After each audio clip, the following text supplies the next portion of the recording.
चक्री घाटी क्या बताई थी आपको, क्या होती है? और इन्हीं का अगर बड़ा फॉर्म होगा तो क्या बनेगा? अभी आपको देख करके ज़्यादा बेहतर समझ में आ गया, क्योंकि 2D फिगर होती है, और एक बार अगर आप जब रियल इमेज देख लेंगे तो आपको ज़्यादा क्लियर रहेगी टॉपिक्स, ठीक है? इसलिए आपको टाइम वेस्ट करके थोड़ा सा ये बताया। देखिए अब आप इस इमेज को देखिए, कितनी लंबी चट्टान सी है, और ये लंबे फॉर्म है, तो फिर क्या बन गए? कैनियंस बन गए, ठीक है? बैग कहाँ है आपका असिस्टेंट? चलिए, दिखाई देगा इधर, ठीक है? तो ये कैसा हो गया? कैनियन जैसा हो गया। छोटा होता तो उसका गॉर्जेस हो जाता। और देखिए, और आपको जो ये रिवर का मियंडरिंग प्रोसेस है, ये तो समझ गए होगे आप, विसर्पण। नदी क्या करती है? प्लेन रीजन में, ऐसा केवल प्लेन रीजन में होगा जहाँ पे ढाल कैसा है? बहुत मंद है। तो नदी एक सीधे रास्ते को फॉलो ना करके टेढ़ा मेढ़ा चलती है, सांप की तरह, ठीक है? और कनकेव और कॉन्वेक्स वाला आपको पता ही होगा। वी शेप वैली और दिखा दूं आपको मैं, ये ऑलमोस्ट वी शेप वैली है। इमेज क्लियर नहीं आ रही है, डाउनलोड करनी पड़ेगी क्या? चलो, आपको समझ में तो आ ही रहा होगा। देख रहे हो ये माउंटेन्स हैं, और ये एक इंग्लिश के लेटर वी जैसा बन रहा है, ठीक है? तो ये वी शेप वैली हो गई।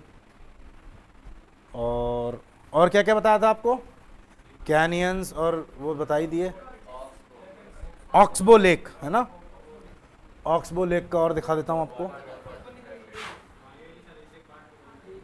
मुझे नहीं दिख रहा। हाँ, ये देखिए, रिवर क्या कर रही है? मेंडरिंग कर रही है। उसके बाद सीधे यहाँ से क्या आएगी? इसको ये हिस्सा कट जाएगा, देखिए, और क्लोज आए। अब ये प्रोसेस मैंने आपको बताया था, एक दिन का तो है नहीं। अब इसके और इस पाथ में कितना डिफरेंस है? थोड़े सालों बाद क्या हुआ? ये देखो, क्लोज आ गया पाथ, क्योंकि रिवर लगातार क्या कर रही है? इरोजन प्रोसेस कर रही है। और थोड़े सालों बाद क्या होगा? ये इससे मिल जाएगा, तो ये वाला हिस्सा क्या हो जाएगा? कट जाएगा। यही बताया था आपको, ठीक है? और कट, देखिए अब ये क्या हो गया? Deposit silt. ये क्या हो गया? पाथ मिल गया, अब नदी सीधे बहना शुरू हो गई, बाईपास से चली गई, ठीक है? और ये वाला हिस्सा क्या कर दिया? कट कर दिया।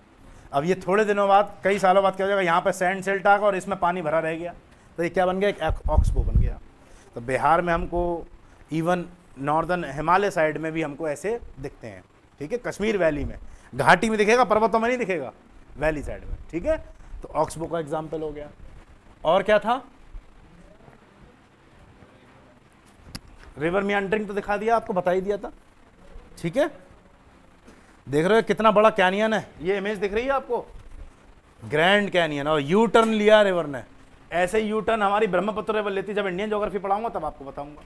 यांग या पास के पास ब्रह्मपुत्र रिवर सीधे जा रही थी और एकदम से यू टर्न मारती है।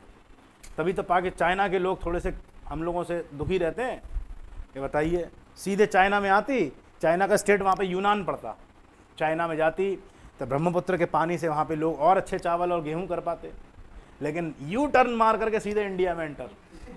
तो कितना बड़ा धोखा दिया इन्होंने। रिवर ने ऐसा ही यू टर्न मारती है एकदम, ठीक है? ये कैनियंस हो गए। तो अब मुझे जी पेनी प्लेन का और दिखा देता हूँ, बिल्कुल प्लेन हिस्सा होता है पेनी प्लेन का, आपको कहाँ दिखेगा इसमें? अभी दिखा देता हूँ एक बार। और कोई वो तो नहीं रह गया है? वाटरफॉल्स का भी अभी दिखा देता हूँ।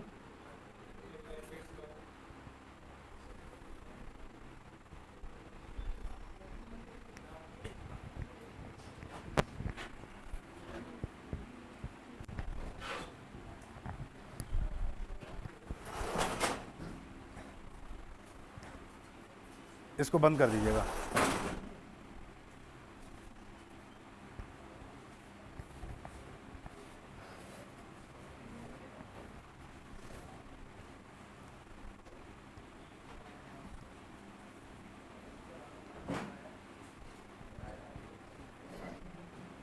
पेनी प्लेन का क्यों नहीं आ रहा है इसमें?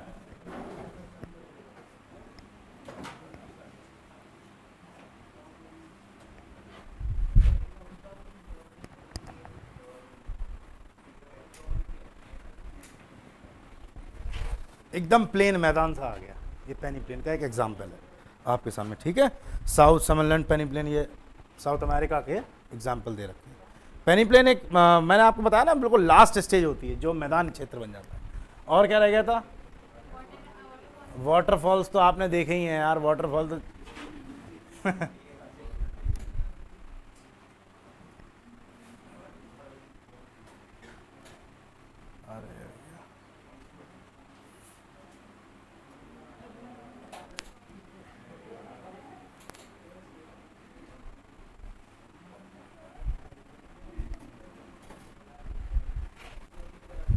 ये वाटरफॉल्स के एग्जाम्पल्स हो गए, रैपिड्स के हो गए।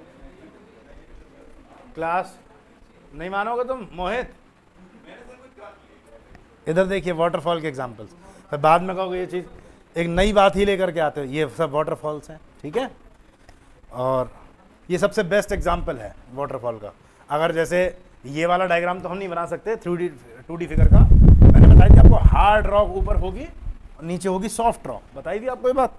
तो देखिए स्लीप साइडेड ऑफ, ये सॉफ्ट रॉक का है, यहाँ इसके ऊपर हार्ड रॉक है, यहाँ से पानी लगातार फैल रहा है, ठीक है, और पानी गिर रहा है इस वाली जगह पर। यहाँ पे जो व्यक्ति है उसको क्या दिखेगा? जैसे वाटरफॉल। इसी का छोटा रूप क्या कहलाता? कैनियन, वो रैपिड्स। ये सब वाटरफॉल के एग्जाम्पल्स हैं। ये आ रहा है वाटरफॉल, ठीक है। तो देखिए ये फैसिलिटी तो आपके पास भी है, सिर्फ एक चीज़ की कमी है, वो है रुचि की, इंटरेस्ट। आप लोग दुनिया भर की चीज़ें डाउनलोड करते हो, इंटरनेट पर सर्च करते हो, ब्राउज़र भी परेशान हो जाता है कि क्या क्या सर्च करता है बच्चा। तो सर्च इंजन है, आपकी सारी हिस्ट्री नोट हो रही है गूगल के पास। जो जितने सती सावित्री और देवता बनते हैं ना, कि मैं बहुत साधु हूँ, सब सर्च होता है, और सर्च होने के बाद हिस्ट्री में चला जाता है, और आप कहीं से भी डिलीट कर लो होगा नहीं, गूगल आपके ऊपर नज़र रख रहा है। फिर कहते हैं राइट टू प्राइवेसी है हमारे पास, कितने भी कर लो उसके बाद भी मेथड में आपको बता रहा हूँ। अब एक बात तो सुनिए मेरी भी, तो आप सुन लीजिए। जो मुद्दा चल रहा था ना राइट टू प्राइवेसी का, कि बताइए तो राइट टू प्राइवेसी का मुद्दा है, कहने की दरअसल बकवास बातें हैं। आप जो सर्च करेंगे वही चीज़ें आएंगी आपके, समझ रहे हैं? वो गूगल सब समझ जाता है ये बच्चों को क्या चाहिए। हाँ, हर तरीके की चीज़ें, समझ रहे हैं? अगर आपने उस पर सर्च कर लिया क्रिकेट की इमेजेस, तो फिर क्रिकेट के ही वॉलपेपर्स आएंगे बार बार,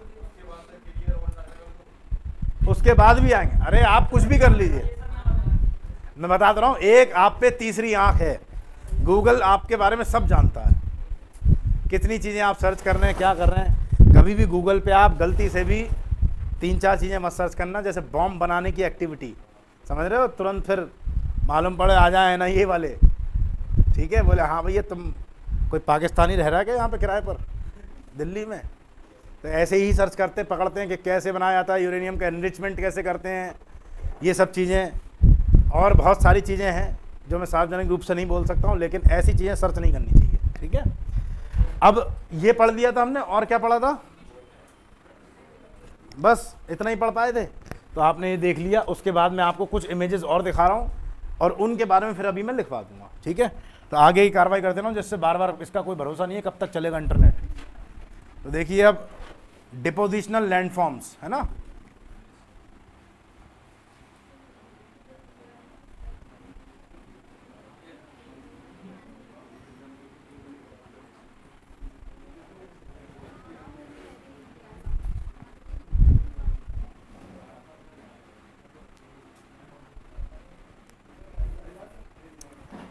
देखिए सबसे पहली तो ये समझाना है मुझे आपको, इमेज साफ क्यों नहीं आ रही है यार, इसमें ब्लर क्यों आ रही है? डाउनलोड करने पड़ेगा क्या है? चलो आप देखिए, ये माउंटेन्स से, पर्वतों के बीच से नदी क्या कर रही है? सेडिमेंट्स को लेकर के आ रही है। अब माउंटेन्स से जब आ रही है तो माउंटेन्स पर स्लोप होता है ज़्यादा, तो तेज़ी से फ्लो करती है। जैसे ही आपके प्लेन एरिया में रीच करी, जैसे ही मैदानी क्षेत्र में आई नदी, आने के बाद तुरंत अपने सेडिमेंट्स को क्या कर देगी? डिपॉजिट कर देगी। और डिपॉजिट इस तरीके से करती है, देखो नदी आई, अपने सेडिमेंट्स को डिपॉजिट करती है, ऐसा लग रहा है देखने में आधा चंद्रमा, ठीक है। तो क्रेसेंट फॉर्म में, इसको बोलते हैं crescent, in a form of crescent, अर्धचंद्राकार रूप में ये क्या करती है, या ट्रायंगुलर फॉर्म में आप कह सकते हो, ट्रायंगल की फॉर्म में सेडिमेंट्स को डिपॉजिट कर देती है। इसको हम बोलते हैं एलुवियल फैन, जो मैंने आपको शायद लिखवाया था लास्ट टाइम, एलुवियल फैन, ठीक है। और रिवर बहती हुई जा रही है। एलुवियल फैन का ही एक बड़ा रूप एलुवियल कोन है। अब ये तो तब होता है जब ढाल कम है, स्लोप कम है। स्लोप कम है तो सेडिमेंट्स क्या हो जाएंगे, दूर तक फैल जाएंगे। लेकिन मान लीजिए प्लेन में अभी भी स्लोप कैसा है, ज़्यादा है, तो दूर तक फैलता हुआ जाएगा सेडिमेंट्स, रेत बजरी सीमेंट जो भी है दूर तक फैलेगा। लेकिन उसकी थिकनेस क्या होगी, कम होगी, चौड़ाई कम होने की वजह से ये इस तरीके से बनेगा और कोन बन जाएगा। अब यहाँ पर पेन नहीं चल पा रहा है इसमें, अब पेन चलेगा तो देखिए, जब इस तरीके से अभी नदी गिर रही थी तो ये एलुवियल फैन बनना था, सेडिमेंट्स डिपॉजिट थे। ये कब होगा, जब स्लोप कैसा हो, लो इंटेंस, ठीक है।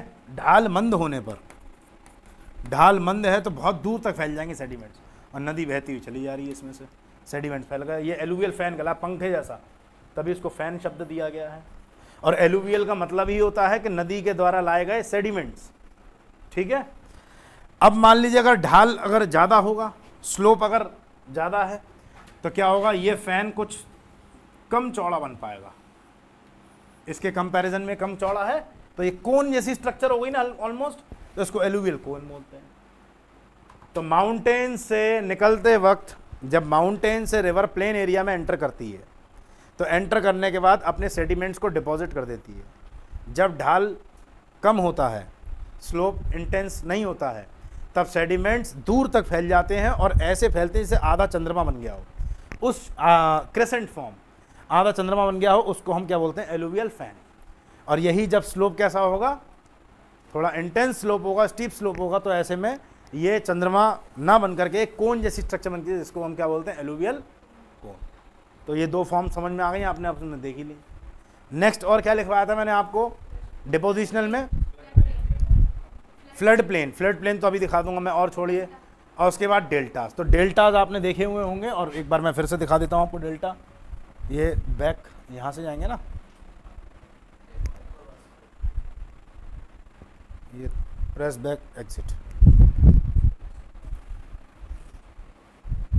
अब डेल्टास का और दिखा दूं आपको मैं।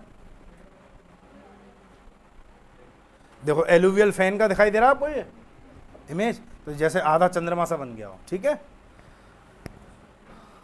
डेल्टा बिल्कुल लास्ट में बनता है, और डेल्टा की कोई अच्छी सी इमेज नहीं दिख रही जिससे मैं आपको ठीक से समझा पाऊँ, सर्च ही करना पड़ेगा।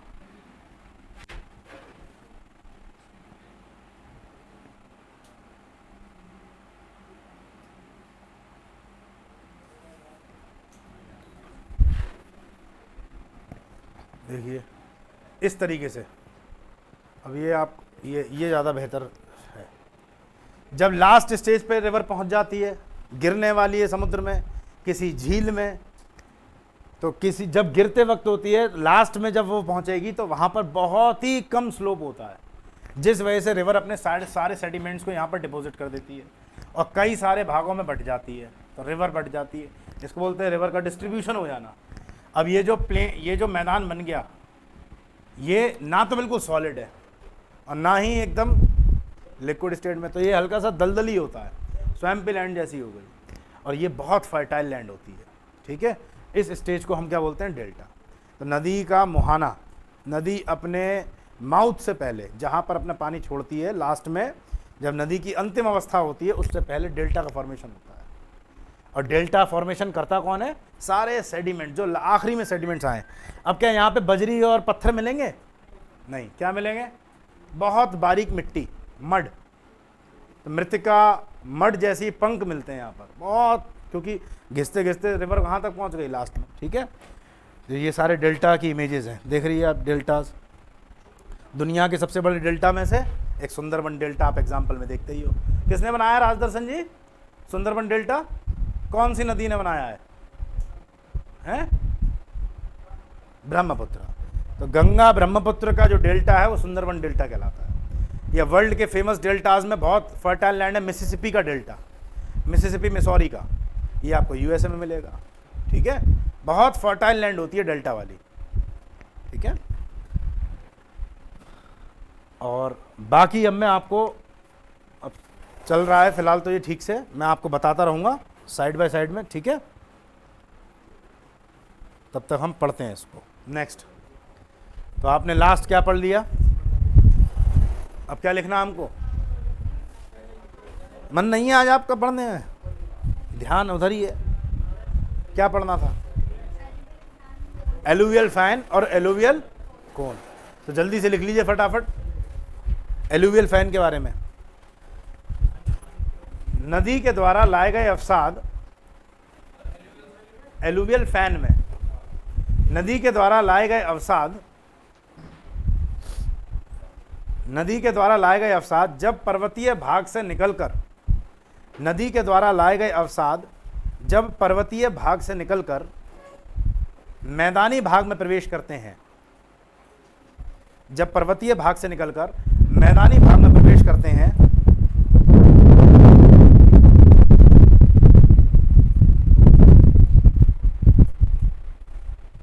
तब नदी के द्वारा अवसादों का निक्षेपण, तब नदी के द्वारा अवसादों का निक्षेपण अर्धचंद्राकार रूप में होता है। तब नदी के द्वारा अवसादों का निक्षेपण अर्धचंद्राकार रूप में होता है, अर्धचंद्राकार रूप में होता है, जिसको जलोढ़ पंख कहते हैं, जिसको जलोढ़ पंख कहते हैं। When the river reaches to the plain after the mountains, when the river reaches to the plain after the mountains, it deposits the sediments in a crescent form. It deposits sediments in a crescent form. In a crescent form. अर्धचंद्राकार, crescent मतलब चंद्रमा के आकृति का, ठीक है। In a crescent form, such structure is called alluvial fan. Such structure is called alluvial fan. आपको बहुत सारे एलुवियल फैन आपको कश्मीर में, उत्तराखंड में, पहाड़ी क्षेत्रों में, हिमाचल प्रदेश में देखने को मिल जाएंगे, ठीक है। कुछ चाहिए? माइक चल रहा है? ये बुक कौन सी? वेट दू, ठीक है। एलुवियल फैन हो गया, उसी के आगे कंटिन्यू करिएगा और एलुवियल कोन को लिख लीजिए। Alluvial cone is similar to alluvial fan. Alluvial cone is similar to alluvial fan, but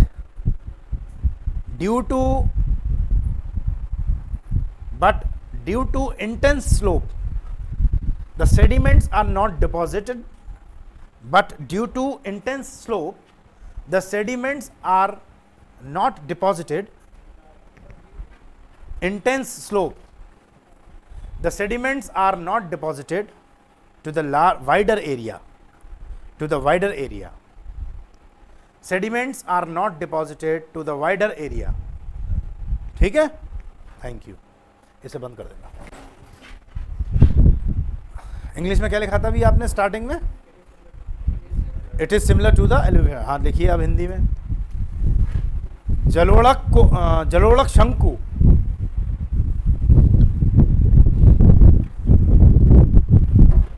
जलोढ़क शंकु जलोढ़क पंख का ही एक प्रकार है या उसी के समान है। जलोढ़क शंकु जलोढ़क पंख का ही एक प्रकार है या उसके समान है, परंतु इसमें अवसादों का निक्षेपण अधिक चौड़ाई तक या अधिक दूरी तक नहीं होता है, जिसका कारण तीव्र ढाल है।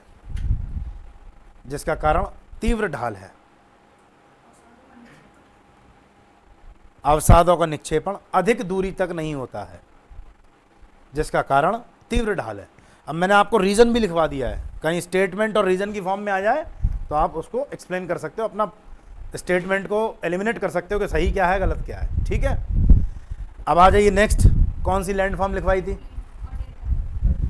Flood plain. अब फ्लड प्लेन को पहले देख समझ लीजिए होता क्या है, और उसके बाद हम देखिए रिवर का एक ये कोर्स है, मान लीजिए रिवर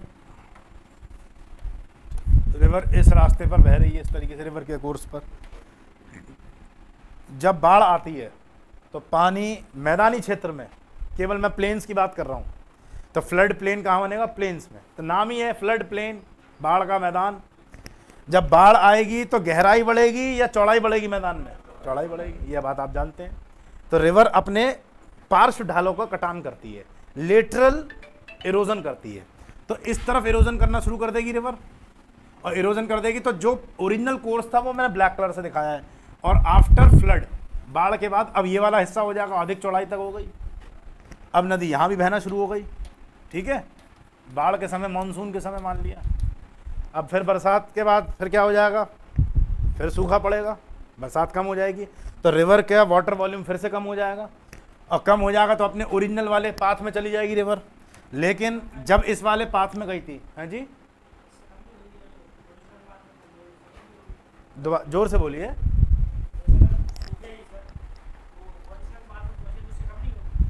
नहीं, उससे कम भी हो सकती है, लेकिन जाएगी तो ओरिजिनल पाथ पे, क्योंकि ये गहरी थी, मेन स्ट्रीम थी।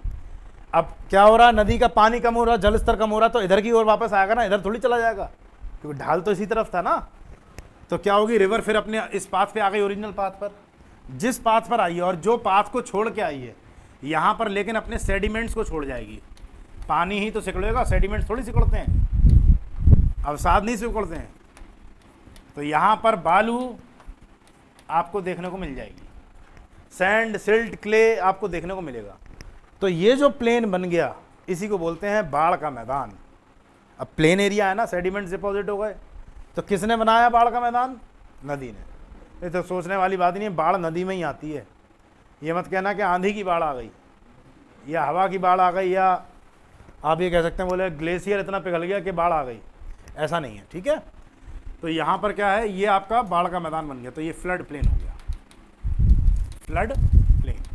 अब ये फ्लड प्लेन दो तरीके के होते हैं, जहाँ हर साल बाढ़ आती है तो हर साल नए नए सेडिमेंट्स आएंगे, उसको बोलते हैं खादर रीजन।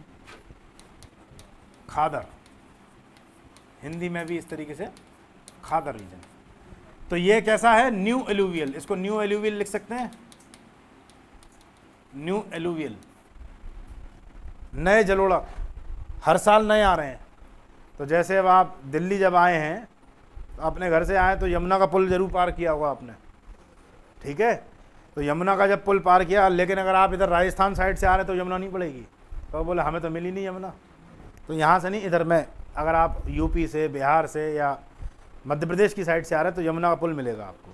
तो यमुना पुल के किनारे आप देखिएगा कि किनारे वाला जो हिस्सा है, जहाँ से पुल स्टार्ट ही होता है, वो कैसा है, न्यू एलुवियल वाला। हर साल बाढ़ आ जाएगी वहाँ पे, तो लोग वहाँ पे गांव में क्या करते हैं, ऐसे ही बीज लगा देते हैं और तुरंत खेती हो जाती है, क्योंकि न्यू सेडिमेंट्स में क्या होगा, न्यूट्रिएंट्स ज़्यादा अच्छे होंगे, हर साल नए आ रहे हैं। अब एक ऐसा लैंड, एक ऐसा बाढ़ का मैदान, प्लेन एरिया, जहाँ पर कभी बाढ़ आया करती थी लेकिन अब नहीं आती है, उसको बोलते हैं बांगर। बांगर, ये बांगर सीमेंट वाला नहीं है, बांगर, ठीक है।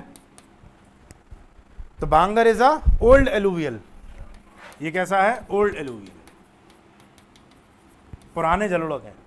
जबकि खादर एक कैसे हैं, न्यू एलुवियल। तो न्यू और ओल्ड का मतलब आप समझ जाइए, जहाँ हर साल बाढ़ आ जाती हो, हर दूसरे साल या लगातार आ रही है, हर दूसरे साल आ रही है, तो नए नए सेडिमेंट्स मिल रहे हैं, तो कौन सा हो जाएगा, खादर रीजन। अब ये बताने की ज़रूरत है कि आपको अपना सेंस लगाइए, कौन सा इन दोनों में सबसे ज़्यादा फर्टाइल होगा, न्यू एलुवियल वाला, नए जलोढ़क, क्योंकि नए नए सेडिमेंट्स आ रहे हैं तो ज़्यादा उर्वरकता होगी, इनफर्टिलिटी ज़्यादा होगी, तो अच्छा ज़्यादा। तो खादर लैंड कैसी है, मोर फर्टाइल देन बांगर लैंड। होती बांगर भी फर्टाइल है, लेकिन इतनी फर्टाइल नहीं होती अगर इन दोनों में कंपैरिजन करें, ठीक है। तो अब देखिए, ये हो गया आपका फ्लड प्लेन, और नेक्स्ट क्या बताया था, डेल्टास अभी आपको दिखाई दिए, अब केवल मुझे लिखवाना रह गया, फिर हम नदी से आगे बढ़ते हैं, ठीक है। जल्दी से लिख लीजिए, लास्ट क्या लिखा था, फ्लड प्लेन्स को ही लिखवाना, लिखिए नदी के द्वारा बाढ़ की स्थिति आने पर, नदी द्वारा बाढ़ की स्थिति आने पर, नदी द्वारा बाढ़ की स्थिति आने पर अपने अवसादों का निक्षेपण कर दिया जाता है। नदी के द्वारा बाढ़ की स्थिति आने पर अपने अवसादों का निक्षेपण कर दिया जाता है तथा जल स्तर कम होने पर, कॉमा लगा के लिखना, तथा जल स्तर कम होने पर जब नदी पुनः अपने मुख्य मार्ग में पहुंचती है।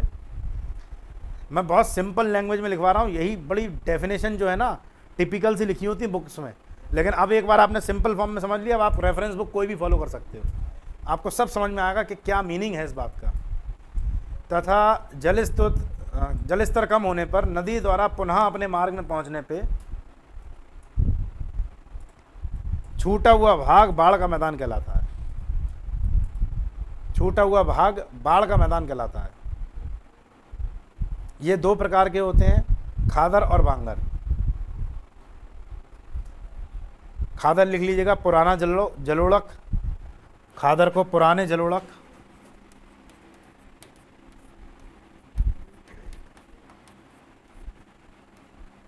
ये अधिक उपजाऊ होते हैं, अधिक उपजाऊ होते हैं। और दूसरा टाइप लिखिए, पुराने जलोढ़क लिखा था ना आपने या नए जलोढ़क लिखा है? नए जलोढ़क में खादर और पुराने जलोढ़क में बांगर, ठीक है। पुराने जलोढ़क में बांगर, ये कम उपजाऊ होते हैं किसके कंपैरिजन में, किसकी तुलना में? खादर की। नवीन जलोढ़क या नए जलोढ़क, इंग्लिश में लिखिए। अब एक बार मुझे बता देना जरा, स्टेटमेंट पहली क्या बोली थी रोहित? स्टेटमेंट क्या बोला था पहला? हाँ, नदी द्वारा बाढ़ की स्थिति आने पर। लिखिए इंग्लिश में अब। when there is a condition of flood in the river, when there is a condition of flood in the river, the river deposits sediments. When there is a condition of flood in the river, the river deposits sediments. Then river deposits sediments in the flood plain, in the flood plain region, comma, and as soon as the river reaches back to its original position, as soon as the river reaches back to its original position, the sediments are left behind in the flood plain. The sediments are left behind in the flood plain. These are of two types, are left behind in the flood plain. These are of two types. Number one, khadar. These are new alluvial sediments.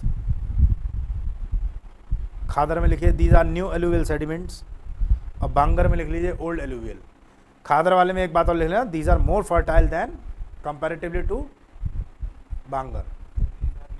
Alluvial sediments Khadar में लिखना, these are new alluvial sediments and are more fertile comparatively to Bangar, more fertile comparatively to Bangar.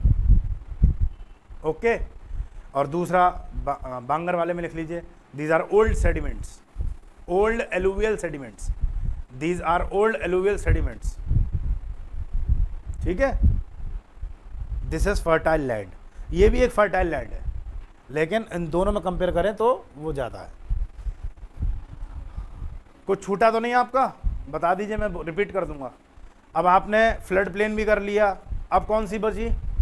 Delta. लिखिए delta में नदी अपने अंतिम अवस्था में, नदी अपनी अंतिम अवस्था में अवसादों का निक्षेपण कर, एक विशेष प्रकार की आकृति बनाती है। नदी अपनी अंतिम अवस्था में अवसादों का निक्षेपण कर एक विशेष प्रकार की आकृति बनाती है जिसे डेल्टा कहते हैं। डेल्टा को हिंदी में भी डेल्टा ही लिखना, ठीक है। Reverse at its and position, END वाला and, reverse at its and position deposit the sediments and form special landform, deposits its sediment and form special landform. The rivers at its end position deposits its sediment in a special form, in a special landform called delta.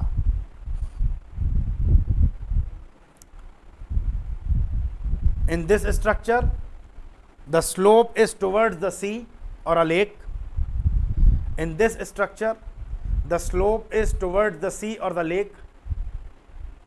इस आकृति में ढाल समुद्र या झील की ओर होता है, परंतु बहुत मंद होता है। एक सेकंड। इस स्थिति में ढाल समुद्र या झील की ओर होता है, परंतु बहुत मंद होता है। इन इट इंग्लिश में क्या लिखा था Gaurav? In this structure the slope is towards the sea, SEA, towards the sea और lake, and which is very less intense, बहुत ही कम ढाल होता है। फुल स्टॉप लगा के लिखिएगा। The river is distributed in many, the river is distributed, या एक वर्ड गलत हो गया मुझसे, the river is divided into many distributaries, the river is divided in many distributaries. नदी अपनी कई विभाजिकाओं में बट जाती है। अभी आपने देखा ही था कितनी सारी स्ट्रीम्स हो गई थी रिवर की, ठीक है। नदी अपनी कई विभाजिकाओं में बट जाती है। इस स्थिति में क्या होता है, यहाँ पर नदी बट जाती है, ठीक है। और ये भी स्ट्रक्चर कैसी होगी, क्या फर्टाइल होगी? नहीं होगी, बहुत फर्टाइल लैंड होती, ठीक है, क्योंकि सेडिमेंट्स डिपॉजिट हो रहे हैं। तो ये भी आपको पता होना चाहिए। डेल्टा, ठीक है। Deltas are of many types, deltas are of many types. Example, arc like structure, example arc like.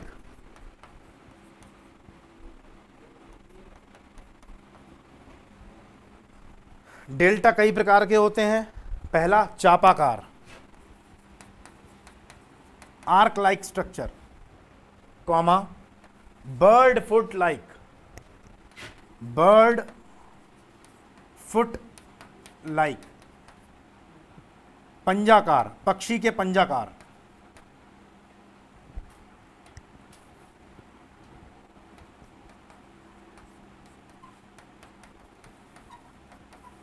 ये जो अभी आपने लैंडफॉर्म की देखी थी, जैसे डेल्टा में बहुत सारी रिवर्स क्या हो रही थी, एक ही नदी कई सारी अपनी विभाजिकाओं में बट रही थी, तो उसकी जैसी शेप बनती है सैटेलाइट से इमेज लेकर के, और ऊपर से कैसा दिखता है, जैसे पक्षी का पंजा हो, ठीक है।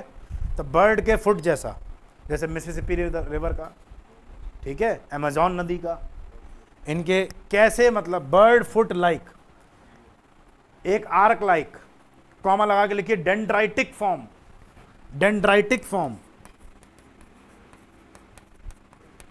या डेंड्राइटिक लाइक लिखिए, वृक्षाकार, एक्सेट्रा आदि, ठीक है। ये डेल्टा हो गया आपका। तो ये सब हमने अभी कौन कौन सी डेंड्राइटिक फॉर्म के बाद वृक्षाकार, ये अब हमने कौन कौन सी लैंड फॉर्म्स पढ़ ली, डिपॉजिट वाली। मैं फिर बता रहा हूँ आपको, ज़्यादा फोकस इस पे कर रहा हूँ, टाइम भी खर्च कर रहा हूँ इसलिए, क्योंकि ये अगर आपकी समझ में आ गया फिर आगे की बहुत ज़्यादा मुश्किल नहीं रह जाएगी, ठीक है। कॉन्सेप्ट बिल्डिंग है, फिर जब आगे पढ़ाएंगे एग्जाम्पल तो आपके चुटकियों में समझ में आएंगे। आपको बताऊंगा उत्तराखंड में बुग्याल होते हैं, कश्मीर में मर्ग होते हैं, सोनमर्ग, गुलमर्ग, ये जो आप एग्जाम्पल, वो सब एग्जाम्पल्स हैं, लेकिन बनते कैसे हैं वो तो सीख लो पहले, क्योंकि वैसे ये ज़रूरत नहीं पड़ती एनडीए में पढ़ाने की, लेकिन अब दिन पे दिन कंपटीशन और लेवल बढ़ता जा रहा है, और यही काम है कोचिंग इंस्टीट्यूट्स का और टीचर का अपडेट होना, बच्चे के साथ बढ़िया किया जाए और एक्स्ट्रा क्या कर सकते हैं, ठीक है, जिससे कहीं से कहीं तक कोई कमी ना रह जाए। अब फैक्ट्स वाली नॉलेज बहुत कम होती है, अरे खासतौर से यूपीएससी के एग्ज़ाम में, अभी भी एसएससी वगैरह पेपर देना, वहाँ पे फैक्ट ही पूछता है कि बताइए शेरशाह सूरी की चौथी पत्नी कौन सी थी। क्या कर लोगे इस बात से भाई, किसी की पत्नी का नाम याद करके, है ना। यूपीएससी क्या पूछेगा, शेरशाह सूरी ने क्या क्या एडमिनिस्ट्रेशन में रिफॉर्म्स किए, 4 दे देगा ऑप्शन, बताइए क्या क्या रिफॉर्म्स ऐसे किए थे जो आज भी चल रहे हैं। तो ये पढ़ाई हुई ना। क्यों पढ़ते हैं मैथ्स हम? मैथ क्या इसलिए पढ़ते हैं कि मार्कशीट में नंबर लाने हैं? मैथ्स इसलिए पढ़ते हैं, फिजिक्स इसलिए पढ़ते हैं, आप लोग सेना में जाओगे, ऑफिसर बनोगे, आपको पता होगा कि प्रोजेक्टाइल मोशन क्या है, एंगल ऑफ एलिवेशन कितना रखूं तब जाकर के गोला गिरेगा, मैं अपनी सेना पे ही ना गिरा लूँ कहीं, समझ रहे हो, तब कितने एंगल पर गिराऊं, पहाड़ी कितनी ऊपर है, मालूम पड़ा गोला दागा और दाग दिया पहाड़ी पर, पहाड़ी अपने सैनिकों के ऊपर ही गिर गई।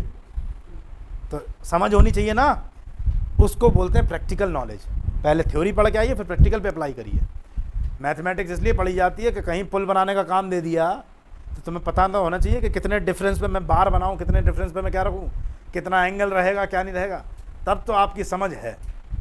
अदरवाइज़ केवल पढ़ाई किताबी भाषा हो गई, मेरी समझ ये कहती है। और UPSC want this only from you.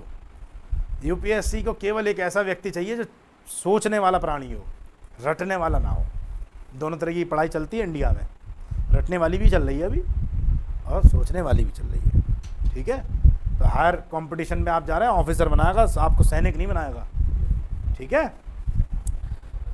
चलिए अब पढ़ते हैं नेक्स्ट लैंडफॉर्म्स। कौन सी आएगी अब ग्लेशियर्स की, बहुत बढ़िया। ग्लेशियर लैंडफॉर्म्स लिखिए, ग्लेशियर लैंडफॉर्म्स। इसका ये कहाँ से चेंज होता है, बैकग्राउंड आइडिया है कुछ? प्लस पे दबाऊंगा तो नेक्स्ट पेज हो जाएगा ना। अच्छा, मैं ट्यूशन लेने आऊँगा आपसे विनायक जी, तो फीस बता देना अपनी क्या है कंप्यूटर्स की। चलिए अब आते हैं ग्लेशियर लैंडफॉर्म्स में ना। ग्लेशियर या ग्लेशियर हिमानी द्वारा निर्मित स्थलाकृतियाँ, हिमानी द्वारा निर्मित स्थलाकृतियाँ। अब इसमें भी दोनों तरह की देखेंगे, एक इरोजन वाली और एक डिपॉजिट वाली। अब तो समझ में आ गया होगा आपको, इरोजन में क्या होता है, कुछ ना कुछ कंस्ट्रक्शन होगा या डिस्ट्रक्शन होगा, डिस्ट्रक्शन होगा। और डिपोजिशन में कुछ ना कुछ कंस्ट्रक्शन होगा, कुछ ऐड हो रहा है, और इरोजन में कुछ ना कुछ घट रहा है। तो यूपीएससी ऐसे भी पूछ लेती है घुमा फिरा के क्वेश्चन कि कितना समझा है बच्चा, इरोजन क्या है, आखिर कुछ ना कोई चीज़ घट रही है। अब इसका मैं कहूँ इरोजन तो घिसते रहो, बुरादा कम तो हो जाए, तो इरोजन प्रोसेस है। और ज़्यादा इस पर थोड़ा सा चिपका दो, कुछ और चिपका दो, एक और चिपका दो, एक और हमने इस पर सनमाइका लगा दी, तो फिर क्या हो जाए, डिपोजिशनल मेथड हो रहा है। अब आते हैं, देखिए ग्लेशियर तो अब आपको समझ में आते ही होंगे, जो पर्वतीय क्षेत्र में क्या होती है, पूरी की पूरी नदी जब जम जाए पानी। अब इसमें इरोजनल लैंडफॉर्म्स में लिखना है आपको, फटाफट मैं आपको दिखाता हूँ और फिर मेरे लिए आज काम आसान है एक्सप्लेन करने का। सबसे पहले लिखिए U shaped valley, U shaped valley, U shaped valley. दूसरा लिखिए हैंगिंग वैली,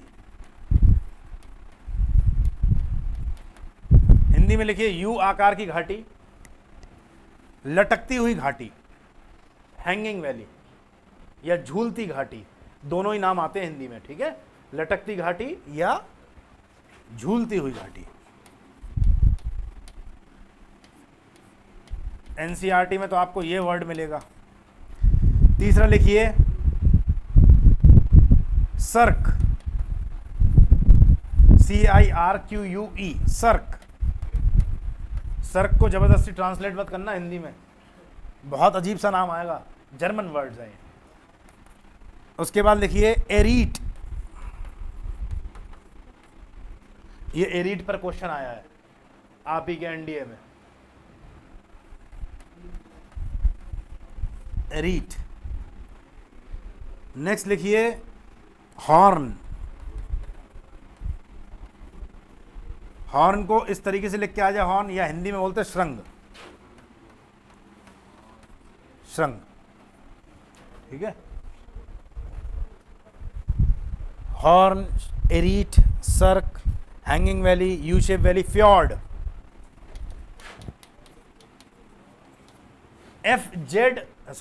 FJORD पढ़ते हैं, फ्यॉर्ड लिखते हैं, जे यहां पे साइलेंट है, ठीक है। फ्यॉर्ड,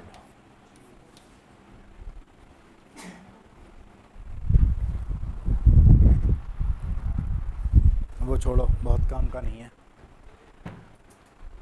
कम से कम इतने पढ़ लीजिए, क्योंकि इतने क्वेश्चंस, इन पर बेस्ड क्वेश्चंस आए हैं। बनती बहुत सारी हैं, लेकिन हमको इतनी पता होनी चाहिए, ठीक है।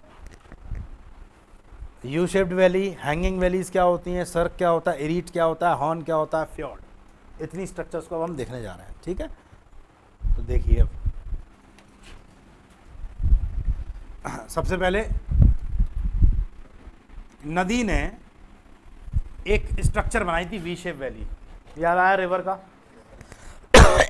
अभी दिखाई भी दिया आपको, माउंटेन्स के किनारे से बीच से बह रही है और लगातार क्या कर रही है, वर्टिकल इरोजन कर रही है रिवर।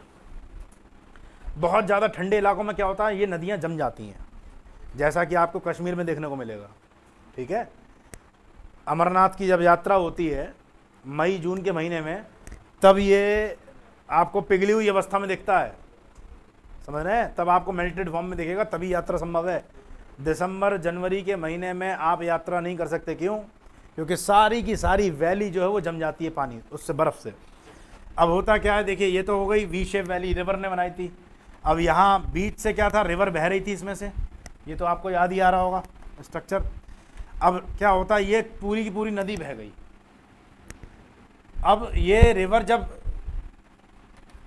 फ्रीज हो गई, आइस फॉर्म में आ गई, इसी को आप क्या बोलते हो, ग्लेशियर। पूरी नदी जम गई, तो नदी के जमने के बाद यहाँ तक पूरा पानी भरा हुआ है, मान लीजिए, और ये पूरा पानी क्या हुआ, जम गया।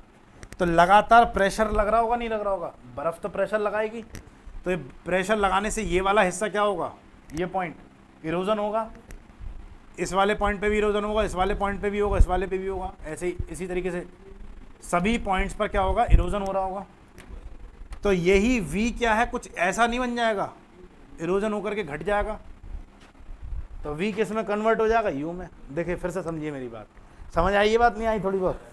रिवर बह रही थी, वी शेप वैली थी, नदी जम गई। इमेजिन करना है ये चीज़, किताबी भाषा से काम नहीं चलेगा।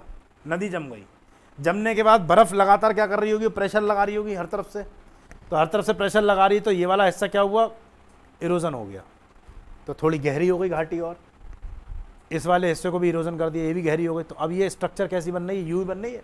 तो यू शेप वैली जो फॉर्मेशन होता है, ये ग्लेशियर के द्वारा होता है, जबकि वी शेप वैली किसका फॉर्मेशन है, रिवर के द्वारा, ठीक है।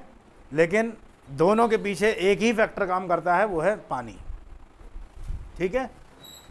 नेक्स्ट आ जाइए किस पर, हैंगिंग वैली। अब हैंगिंग वैली में मैं बेहतर होगा कि आपको डायग्राम से दिखाऊंगा हैंगिंग वैली, क्योंकि मेरे पे जितना बढ़िया डायग्राम बनेगा नहीं और आपकी कुछ समझ में आएगा नहीं। हैंगिंग वैली को आप केवल डेफिनेशन सुनो, फिर उसका एक्सप्लेनेशन सुनो, और फिर इमेज दिखा देंगे आपको, रियल इमेज, तब आपको बहुत अच्छे समझ में आ जाएगा। हैंगिंग वैली, लटकती हुई घाटी, जब मेन ग्लेशियर के ऊपर कुछ सब ग्लेशियर्स होते हैं, छोटे छोटे ग्लेशियर्स होते हैं, तो छोटा ग्लेशियर ऐसा लगता है नीचे से देखने पर कि वो लटक सा रहा हो, कभी भी गिर पड़ेगा, उसे हैंगिंग वैली बोलते हैं। तो हमेशा याद रखना, हैंगिंग वैली बनेगी सब ग्लेशियर्स की, छोटे ग्लेशियर्स की, बड़े ग्लेशियर की नहीं। तो बड़े ग्लेशियर के ऊपर जब छोटा ग्लेशियर जमा हो जाता है तो वो लटकता हुआ सा महसूस होता है। नेक्स्ट हमने क्या लिखा था, सर्क। अब ये सारी ऐसी चीज़ें आ रही हैं कि इसके लिए मुझे आपको, हाँ, इमेज से दिखाऊंगा तो ज़्यादा बेहतर है आपको।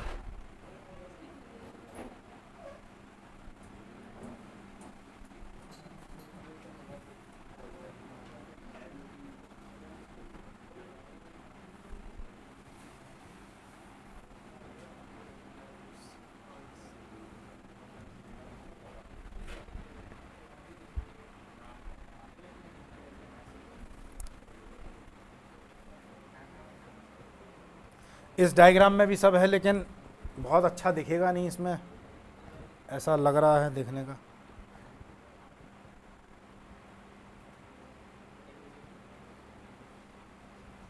चलो इसी को देखो।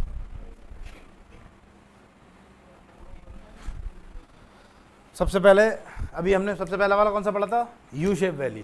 तो यू शेप वैली तो इसमें नहीं होगा, एक कहाँ है नीचे इसमें, लेकिन समझ में कहाँ आ रहा है यू शेप वैली में,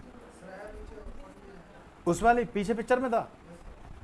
ये तो आपको समझ में नहीं आ रहा ना, उसे छोड़ो। अभी मैं यू शेप का आपको अच्छा सा डायग्राम दिखाता हूँ जिससे आपको क्लियर हो जाएगा। आप ये देखिए बस, हॉर्न क्या होते हैं, एरीट क्या होते हैं, सर्क, ये तीन टर्म समझ लो। देखिए जब माउंटेन्स, ये माउंटेन्स इस तरीके से, ठीक है, माउंटेन्स का जो कॉर्नर वाला हिस्सा होता है, कभी कभी आपने देखा होगा,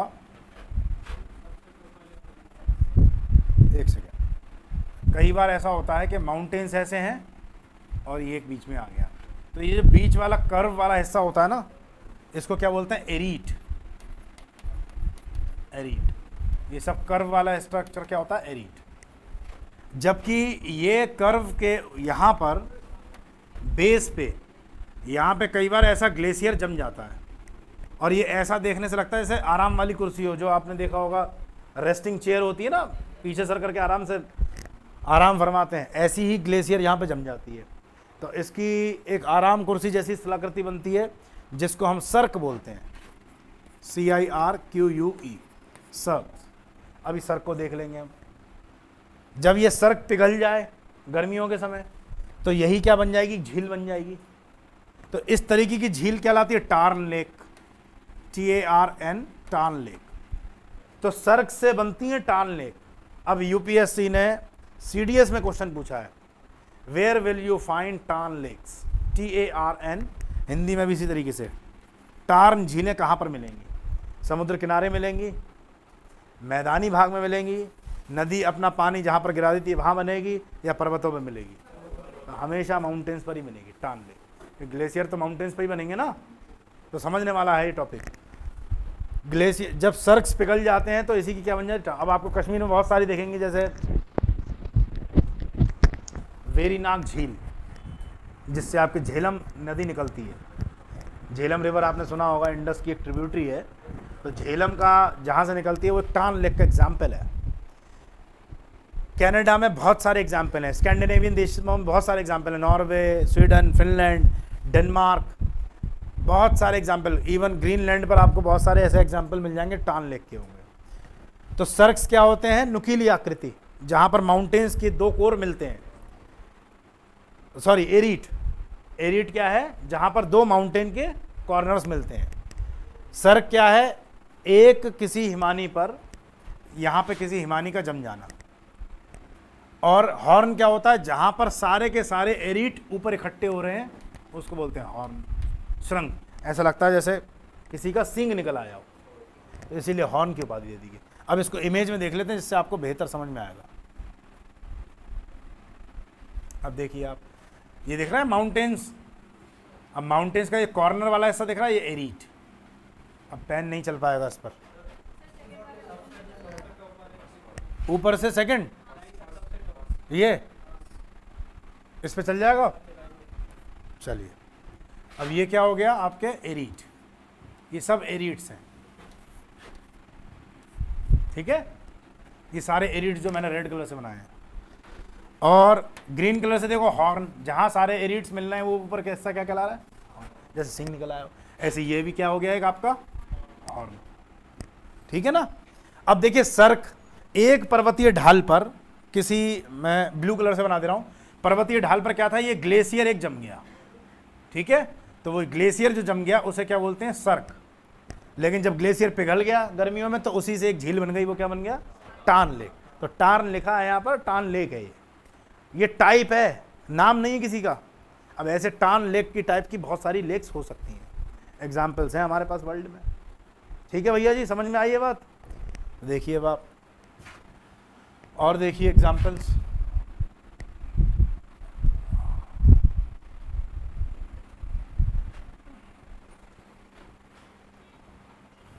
और कोई अच्छी सी इमेज जो आपको देखो इसमें अगर आ जाए समझ में तो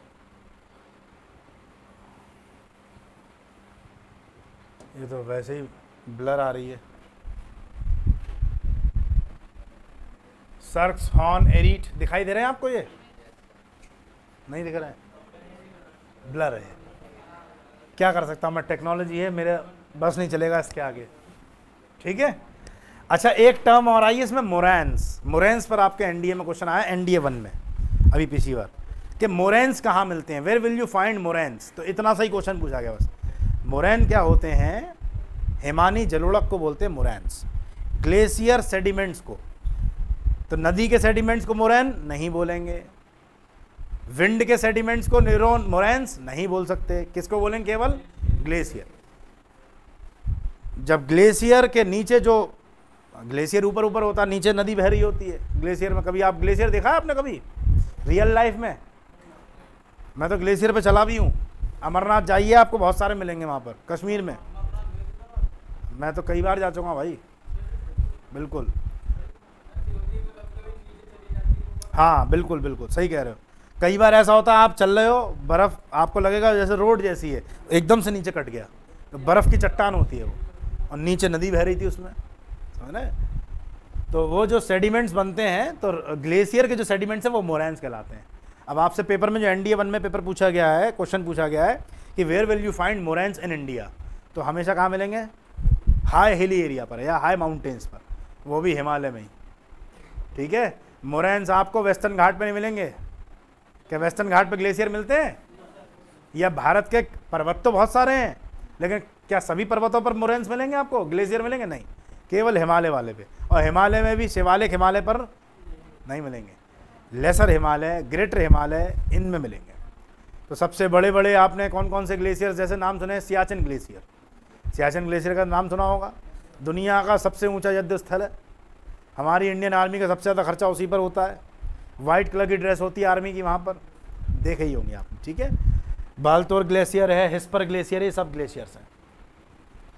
ठीक है। अब मुझे आपको दिखानी है क्या, यू शेप वैली। देखो इसमें दिख रहा है आपको ये हॉर्न और एरीट, देखिए ये कॉर्नर्स हैं, सर्क्स। ठीक है। अब यू शेप वैली और क्या रह गया, हैंगिंग वैली है ना।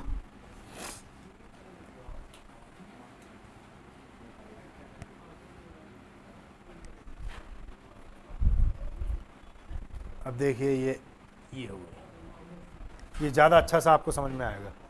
पहले नदी बहती थी माउंटेन्स के बीच से, तो वी थी। अब वी के बाद स्ट्रक्चर कैसी बन गई, हल्की यू जैसी बन गई। ठीक है। यू शेप्ड वैली भी किससे बनी, वी से। और एक लास्ट कौन सी बची है आपके, हैंगिंग वैली।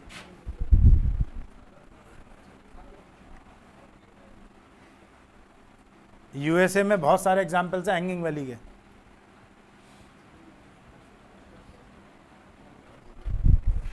टेक्नोलॉजी का यूज़ यही फ़ायदा है। ये देखिए, ये है सबसे बेहतर एग्जाम्पल है। अब ये मेन ग्लेशियर है, और इसके ऊपर ये अलग सा लगा, लटका हुआ से कैसा लग रहा है जैसे ये अभी गिर जाएगा नीचे, ये हैंगिंग वैली हो गई। ठीक है। तो मेन ग्लेशियर से अलग होती है, लेकिन मेन ग्लेशियर के ऊपर ही होती है। अब देखो यहाँ पे पहले नदी बहा करती थी, तो स्ट्रक्चर कैसी होगी, वी जैसी। लेकिन जब यहाँ पर ग्लेशियर का पूरा ग्लेशियर जम गया, तो ग्लेशियर ने कैसी स्ट्रक्चर बना दी, जैसे यू जैसी हो। तो यू शेप्ड लग रहा नहीं लग रहा ये। ठीक है। चलिए अब ये हो गया आपका। अब लिखा क्या है आपने, लिखा कुछ नहीं है अभी, एक एक लाइन में लिख लीजिए बस, सिंपल एक एक लाइन में बस। कुछ और रह गया क्या, फियॉर्ड रह गया ना। चलो फियॉर्ड को भी दिखा देता हूँ। फियॉर्ड्स आर सबमर्ज्ड सी ग्लेशियर, ऐसे ग्लेशियर जो पानी में डूब गए समुद्र में, वो फियॉर्ड कहलाते हैं। आपको स्वीडन के पास, कनाडा के पास बहुत सारे फियॉर्ड्स मिलेंगे। देखिए FZORD, फियॉर्ड इमेजेस।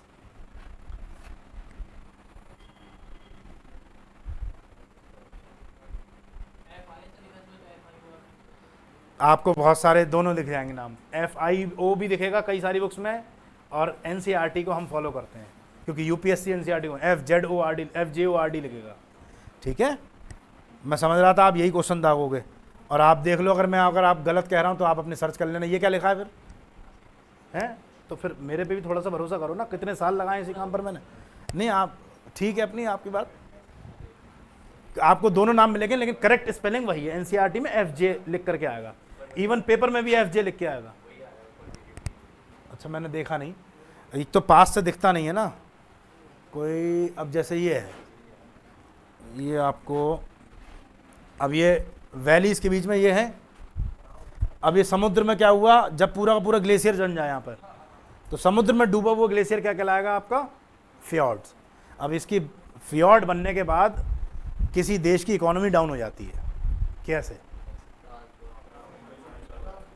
ट्रांसपोर्टेशन, गुड भाई, समुद्र की सीमा कम हो जाएगी ना उसकी, शिप्स कैसे आएंगे, शिप क्या उस पर तैर जाएंगे, बर्फ पे तैर जाएंगे, नहीं तैर।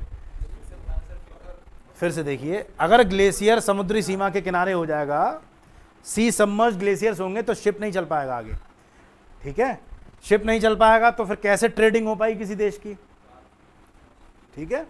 इससे क्या होता है, ये इकोनॉमी पे असर डालते हैं, कौन, फ्योर्ड्स। तो फ्योर्ड्स आपको बेस्ट एग्जांपल सबसे ज़्यादा फ्योर्ड मिलेंगे, आज ही घर पे जाके एटलस में देखिएगा, स्कैंडिनेविया देश के पास। स्कैंडिनेवियन कंट्रीज में कौन कौन से देश आते हैं, कोई भी स्टूडेंट बता सकता है, स्कैंडिनेवियन कंट्रीज में कौन कौन से आते हैं, है जी, नॉर्वे और पोलैंड। अब पहले बात तो मुझे यही नहीं समझ में आ रहा आंसर कौन दे रहा आप में से, बस पीछे से आवाज आ रही है, चुपचाप बोलिए, कोई बात नहीं। एक तो नॉर्वे आंसर सही है, 5 देश आते हैं स्कैंडिनेविया में, बहुत बेसिक सा सवाल है, पेपर में आ सकता है, कहीं लिख लीजिए नोट करके अलग से, कौन कौन से 5 देश आते हैं। एक नॉर्वे, भाई साहब ने सही बताया जिसने भी आवाज दी। दूसरा लिखिए स्वीडन, तीसरा लिखिए Finland, Norway, Sweden, Finland, Denmark, और लास्ट है आइसलैंड। ये पांचों के पांचों देश स्कैंडिनेवियन कंट्रीज में आते हैं, स्कैंडिनेविया में। इन पांचों देशों की खास बात क्या है कि आपको वर्ल्ड के जितने आप रटते हो सूचकांक, इंडेक्स, वर्ल्ड हैप्पीनेस इंडेक्स में नंबर 1 कंट्री पढ़ते हैं ना आप, स्वीडन।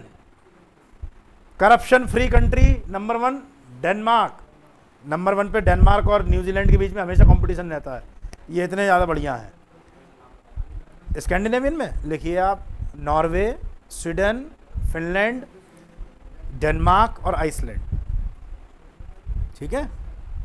यहाँ पर ऐसा है कि अगर आपका वॉलेट खो गया और भरी बस में भी अगर गिरा है तो बाकायदा वहाँ पे पहुँचाएगा वो थाने वाला, वो व्यक्ति जिसको भी मिलेगा वो वॉलेट, कितने भी पैसे रखे हों, पुलिस स्टेशन में पहुँच जाएगा। और पुलिस वाले भी इतने ईमानदार हैं कि वो वहाँ पे देखेंगे कार्ड और बाकायदा आपका वॉलेट ऐसे ही पहुँचा देंगे घर पे। ऐसी वहाँ पर पब्लिक है।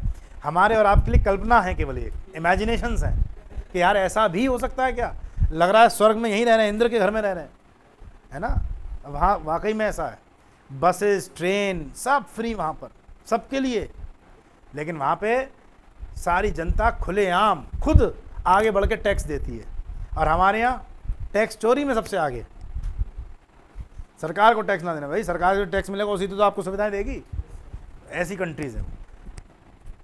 तो फैक्ट्स आपको तभी याद होंगे जब आपके कॉन्सेप्ट क्लियर होंगे, अदरवाइज तो दूसरा ऑप्शन यही है, आप रटते रहो, सूचकांक याद करते हो, करप्शन परसेप्शन इंडेक्स में कौन सा है, कि पासपोर्ट नंबर 1 वैलिडिटी में कौन सा है, ऐसे आप रटते रहते हैं।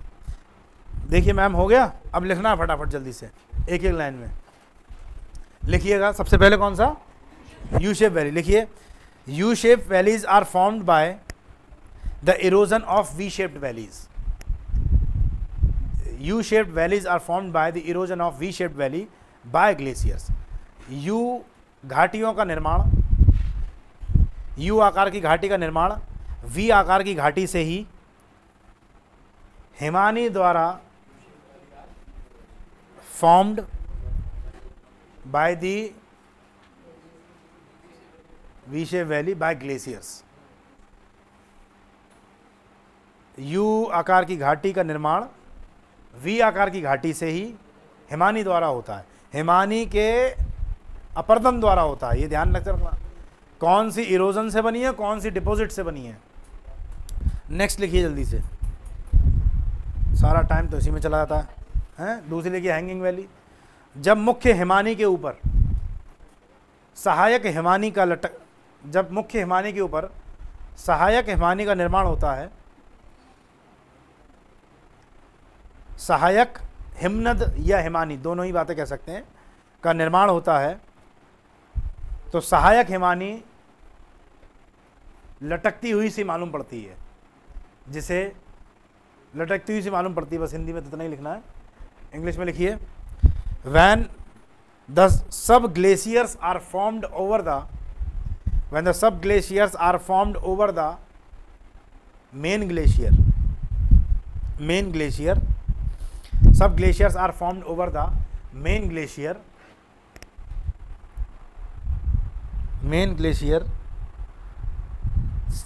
then sub glacier is visible as hanging valley.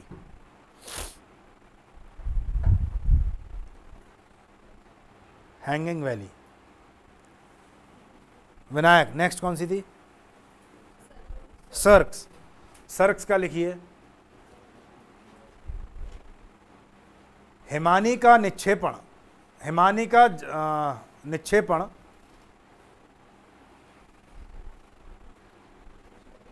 एक मिनट रुको, ये वर्ड काटो, निक्षेपण गलत है। हिमानी का निर्माण पर्वतीय ढाल पर होने पर, हिमानी का निर्माण पर्वतीय ढाल पर होने पर एक आरामनुमा कुर्सी के आकार में, एक आरामनुमा कुर्सी के आकार में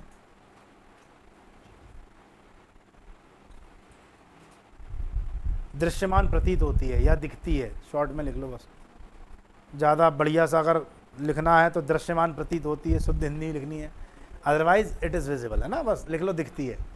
इस आकृति को सर्क कहते हैं, इस आकृति को सर्क कहते हैं। When the glacier is formed on the mountainous slope, when the glacier is formed over the mountain slope, it is visible as, when the glacier is formed over the mountain slope, it is visible as resting chair. It is visible like a resting chair. Such landform is called cirque. Like a resting chair, such landform is called cirques. CIRQUE. When cirques are melted during summers, when cirques are melted during summer, the lake formed is called Tarn lake. जब सर्क का गलन, जब सर्क का गलन ग्रीष्म ऋतु में होता है, जब सर्क का गलन ग्रीष्म ऋतु में होता है, तब इसके द्वारा निर्मित झील को टार्न झील कहते हैं। तब इसके द्वारा निर्मित झील को टार्न झील कहते हैं, TARN। हिंदी में टार्न लिख लोगे ना, टार्न झील कहते हैं।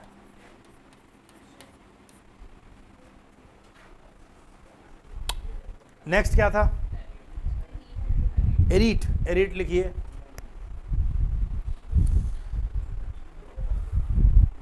दो सड़कों का निर्माण, दो सड़कों का निर्माण, दो सड़क या अधिक सड़कों का निर्माण, दो या अधिक सड़क का निर्माण सीमावर्ती क्षेत्रों में होने पर, सीमावर्ती क्षेत्रों में होने पर पर्वतीय ढालों का नुकीला, पर्वतीय ढालों का नुकीली आकृति, पर्वतीय ढालों की नुकीली आकृति एरीट कहलाती है। पर्वतीय ढालों की नुकीली आकृति एरीट कहलाती है। When two or more cirques are formed, when two or more cirques are formed when two or more cirques are formed adjacent to each other, such, English में, when two or more cirques are formed adjacent to each other,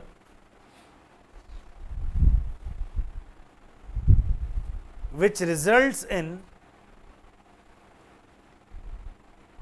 the conical comb-like structure, the conical comb-like structure, कंगी नुमा, जैसे कंगे की आकृति होती है, कंगा होता है ना जिससे बाल काटते हैं आप लोग, तो comb-like structure is called arete, A-R-E-T-E, arete, is called arete.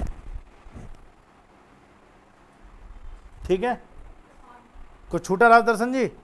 Next में जाइए, टू और मोर एरीट्स ज्वाइनिंग, टू और मोर एरीट्स, नेक्स्ट में लिखना है उसमें हॉर्न में, टू और मोर एरीट्स joining and forming a conical top head, and forming a conical top head. When two or more aretes joining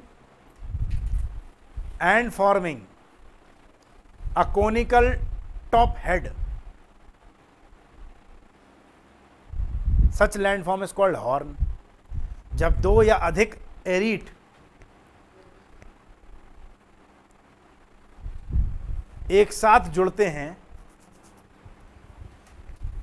और एक नुकीली, जब दो या अधिक एरीट एक साथ जुड़ते हैं और एक नुकीली ऊंची आकृति का निर्माण करते हैं, जो हॉर्न कहलाता है, श्रृंग, जिसे श्रृंग कहते हैं। ठीक है, क्या छूटा? हो गया सबका? जिसे श्रृंग कहते हैं। किसमें? पूरा बोल दें? तुम्हारा कहाँ से छूटा? तुम पढ़ो पूरा पढ़िए स्टेटमेंट, ऐसे याद नहीं है ना मुझे। आप, मैं वर्ड्स इधर उधर हो सकते हैं, मीनिंग वही होगा। आप पहले बोलिए सेंटेंस, क्या बोला था? Top head, conical top head, such landform is called horn. ठीक है, अब क्या बचा? फ्यॉर्ड। फ्यॉर्ड को लिखिए, ये जर्मन का वर्ड है, ठीक है ना। लिखिए, sea submerged, sea submerged glaciers are called फ्यॉर्ड।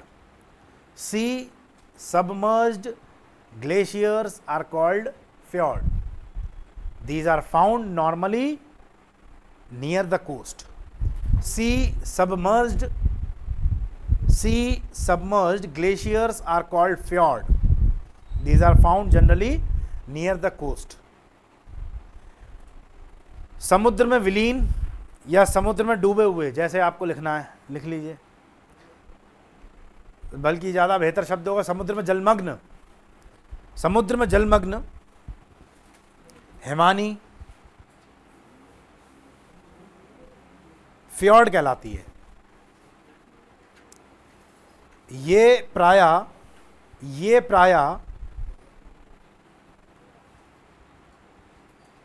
समुद्र के तट के किनारे मिलती है। और ये मुझे लिखवाने की बात ज़रूरत नहीं है, हमेशा कहाँ मिलेंगी? 0 degree, 15 degree, 20 degree, higher latitude पे 60, 70, 80 डिग्री इस पे आसपास। कभी मत कह देना 0। भैया पृथ्वी के तत्व ज्ञान होगा ना, सूरज की रोशनी 23.5 से 23.5 के बीच में सबसे ज़्यादा रहती है। ये ट्रॉपिकल जोन्स हैं, यहाँ पर कभी ग्लेशियर बन जाएंगे? नहीं बनेंगे, है ना। तो फ्यॉर्ड्स आपको कहाँ मिलेंगे? वो भी समुद्र में डूबे हुए हैं। तो हमेशा कहाँ मिलेंगे? हायर लैटिट्यूड पर 60 से 80 डिग्री के आसपास, ठीक है। और सबसे ज़्यादा बेहतर जो एग्जाम्पल आपको मैंने लिखवाए थे, आप एग्जाम्पल में लिख लीजिए, near the coast of Scandinavian countries, या नॉर्वे के किनारे। शॉर्ट में लिख लो बस, नॉर्वे के किनारे। नॉर्वे एक बहुत अच्छा एग्जाम्पल है। अदरवाइज़ कनाडा में भी मिलते हैं फ्यॉर्ड, अलास्का में भी मिलेंगे, एलुशियन आइलैंड्स पर भी मिलेंगे। ये सब इसके एग्जाम्पल्स हैं। क्या लिखा आपने? Norway coast, for example Norway coast, Norway की तटीय सीमा पर बहुत सारे फ्यॉर्ड मिल जाएंगे आपको, ठीक है। अब क्या बचा? हो गया कंप्लीट। इरोजनल लैंडफॉर्म्स कर लिए, अब डिपोजिशनल पे आओ। डिपोजिशनल में कौन कौन से जो खास पढ़ने हैं, लिखो टिल प्लेन, टिल प्लेन, दूसरे लिखिए ड्रमलिन,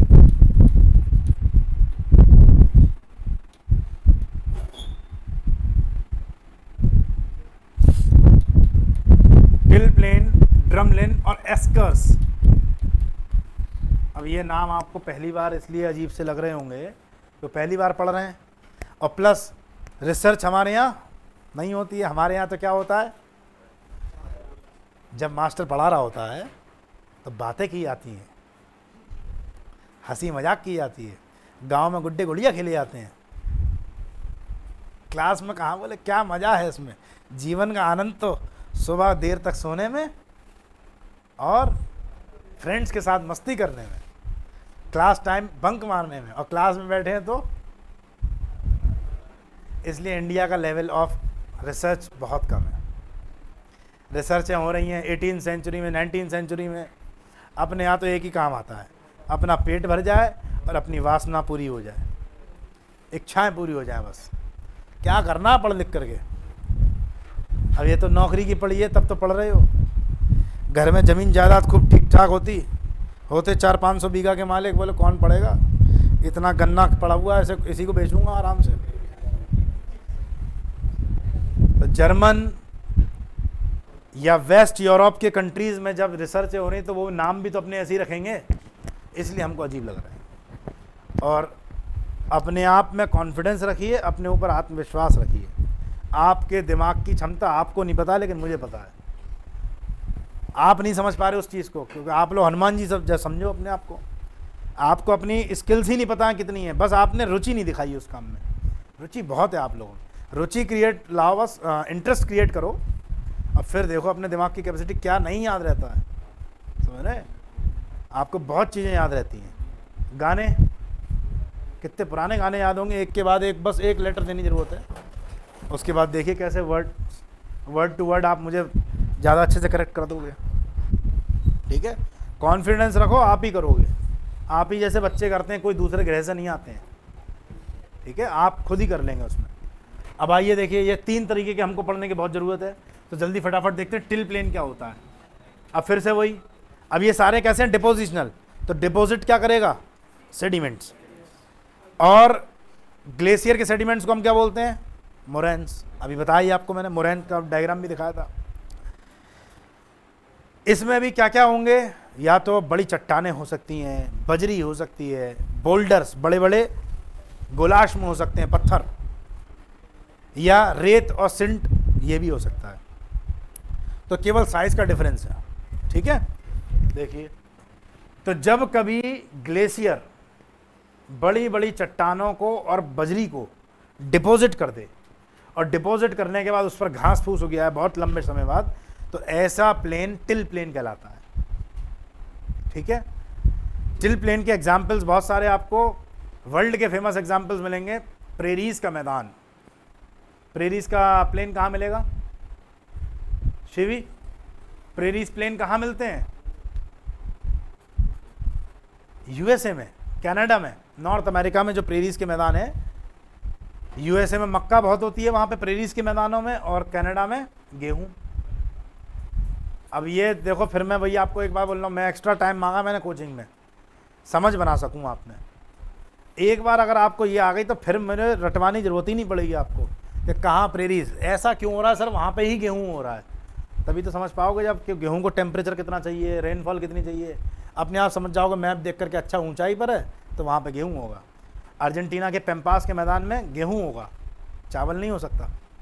होगा तो मतलब आर्टिफिशियल तरीके, लॉन्ग जो इंटेंस फार्मिंग होगी उसमें गेहूँ होगा। क्यों ऐसा होगा आपको मैप देख के समझ में आएगा, लेकिन ये कब होगा, जब आपको समझ बन जाएगी। ब्राज़ील में धान हो जाएगी, कहवा हो जाएगी, गन्ना हो जाएगा, क्योंकि गर्म फसलें हैं। ब्राज़ील कहाँ आता है, इक्वेटोरियल रीजन पे आता है। ठीक है, इंडिया में टिल प्लेन आपको कहाँ मिलेंगे, तो हिमालय रीजन में। हिमालय रीजन में लेसर हिमालय और ग्रेटर हिमालय के बीच में जो वैली है, उस वैली को कश्मीर में हम मर्ग बोलते हैं, MERG, मर्ग। एग्जाम्पल्स हैं सोनमर्ग, गुलमर्ग, ये नाम सुने होंगे आपने, मूवीज़ भी देखी होंगी, उसमें शूटिंग होती हैं। तो गुलमर्ग तो बहुत ही फेमस टूरिस्ट प्लेस है। घूमने जाइएगा तो जरूर घूम के आइएगा। सोनमर्ग, अब तुम्हारे हवाले वतन साथियों, उस मूवी की शूटिंग ही वहीं हुई है। और एक मूवी नहीं, बहुत सारी मूवीज़ की होती है। तो बिल्कुल छोटे छोटे घास के मैदान होते हैं, एल्पाइन ग्रासलैंड्स होंगे। यहाँ पर जो गांव के किसान होते हैं अपनी भेड़ बकरियों को चराते हैं, ठीक है, छोटी मोटी खेती हो जाती है। ये सब टिल प्लेन्स बन रहे हैं। कौन बना रहा है इसको? ग्लेशियर। तो क्या टिल प्लेन आपको गर्म जगह पे मिलेगा? साउथ इंडिया में मिल सकता है, तमिलनाडु में नहीं मिलेगा। अगर लगा लो खुद ही कि जब किसने बनाया है, ग्लेशियर ने बनाया, तो कहाँ मिलेगा? हिमालय में। इन्हीं टिल प्लेन्स को उत्तराखंड में हम क्या बोलते हैं? बुग्याल या प्यार, ठीक है, प्यार भी बोलते हैं या बुग्याल भी बोलते हैं। इन्हीं के नाम बदल गए बस, लोकल एरिया के नाम से। तो देखिए दूसरा ड्रमलिन। ड्रमलिन कैसे हैं? ये भी ग्लेशियर क्या करता है? सेडिमेंट्स को डिपॉजिट करेगा। बजरी भी हो सकती है, चट्टानें भी हो सकती हैं, गुलाश, बड़े बड़े बोल्डर्स, बड़े बड़े पत्थरों को डिपॉजिट कर देगा। उसके बाद इस पर भी घास उग जाएगी। लेकिन दूर से देखने में ये ऐसे लगते हैं जैसे अंडे की टोकरी रखी हो, उल्टी नाव के जैसे। और ये हमेशा झुंड में मिलेंगे, तो इस तरीके से मिलेंगे। तो इस तरीके के जो माउंटेन्स को आप देखते हो ना, ये सब क्या है? ड्रमलिन्स के एग्जाम्पल हैं, ठीक है। ये सारे के सारे ड्रमलिन्स के एग्जाम्पल। दूर से देखने पर ऐसा लगता है जैसे अंडे की टोकरी रखी हो। तो ये भी पेपर में पूछा जाता है आपसे। ये मैं लिखवाऊंगा आपको बात कि इनमें से कौन सी आकृति, इनमें कौन सा लैंडफॉर्म इन्वर्टेड बोट की तरह दिखता है, उल्टी नाव की तरह दिखता है, इन्वर्टेड बोट, तो ड्रमलिन, ठीक है। ये इसके एक निकनेम्स हैं। या इनमें से कौन सी लैंडफॉर्म अंडे की टोकरी जैसे, बास्केट ऑफ एग बास्केट की तरह दिखाई देता है।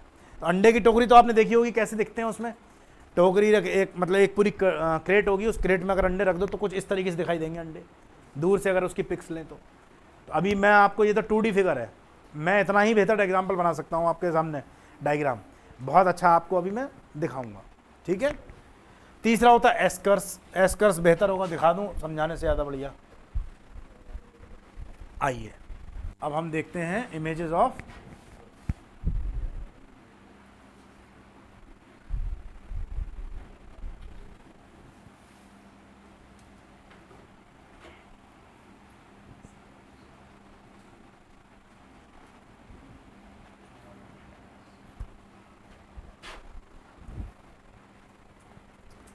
ये ड्रमलिन का एक का एग्जाम्पल दिया। अगर देखें ये झुंड में मिलते हैं हमेशा ड्रमलिन्स।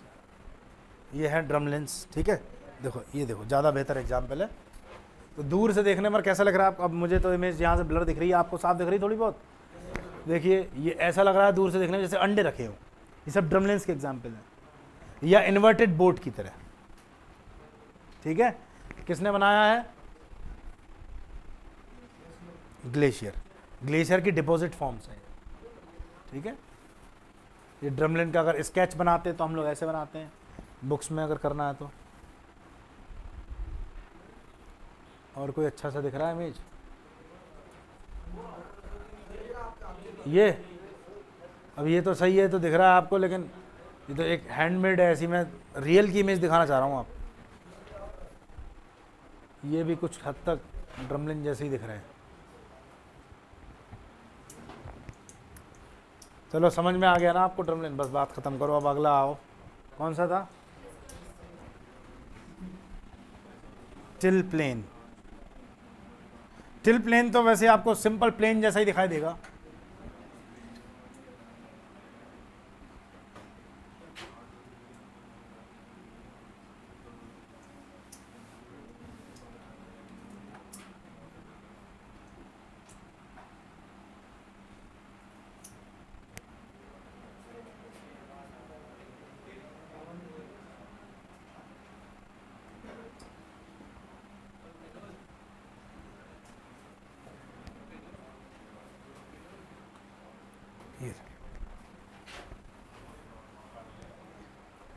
ये दिख रहा है आपको मैदानी क्षेत्र जैसा, ये टिल प्लेन्स है, ठीक है। ऐसे ही तो आपको ग्रासलैंड, सोनमर्ग और वो जो एग्जांपल दे रहा हूँ आपको मैं, या गुलमर्ग, ऐसे ही ग्रासलैंड है। अब यहाँ पर घूमने में मज़ा बहुत आता है खुले मैदान में। उसके पीछे रीज़न ये है, यहाँ पर जो धूप भी निकल रही है ना, तो आदमी चाहता है कि धूप आ जाए थोड़ी बहुत। बहुत ठंडा है यहाँ पर, टेम्परेचर 4 और 5 के आसपास होता है। और अभी तो क्या है, बोले एसी से बाहर नहीं निकलूँगा मैं, ठीक है। और एक बचा आपके एस्कर्स।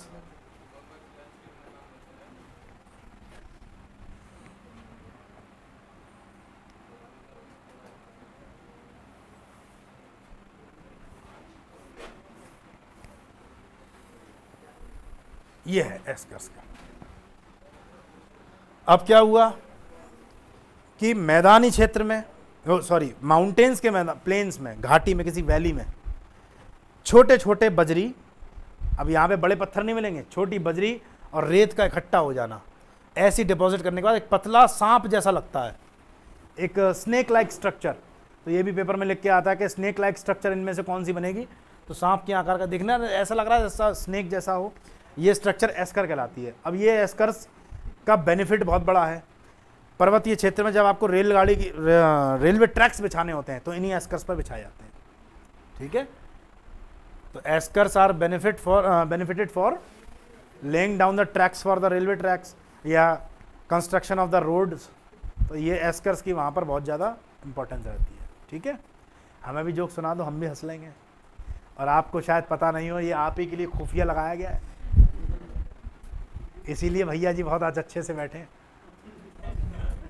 आप अच्छे इंसान हैं, मैं रियलिटी बता रहा हूँ, लेकिन आप उस दिन हद कर दी थी, और ये आपको खुद समझना चाहिए, आपने सबकी फीस जमा नहीं करी है, ठीक है। गौरव, कोई ऐसा जोक जो शेयर करना है? नहीं, तो अब लिख लेते हैं इनके बारे में, फिर जल्दी खत्म करते हैं इस बात को भी। क्या क्या बचा इसमें? टिल प्लेन लिखिए। कौन सा टिल प्लेन? अभी बताते हैं, लिखवाते हैं पहले, उसके बाद बताते हैं, आपकी इच्छा पूरी करेंगे। टिल प्लेन में लिखिए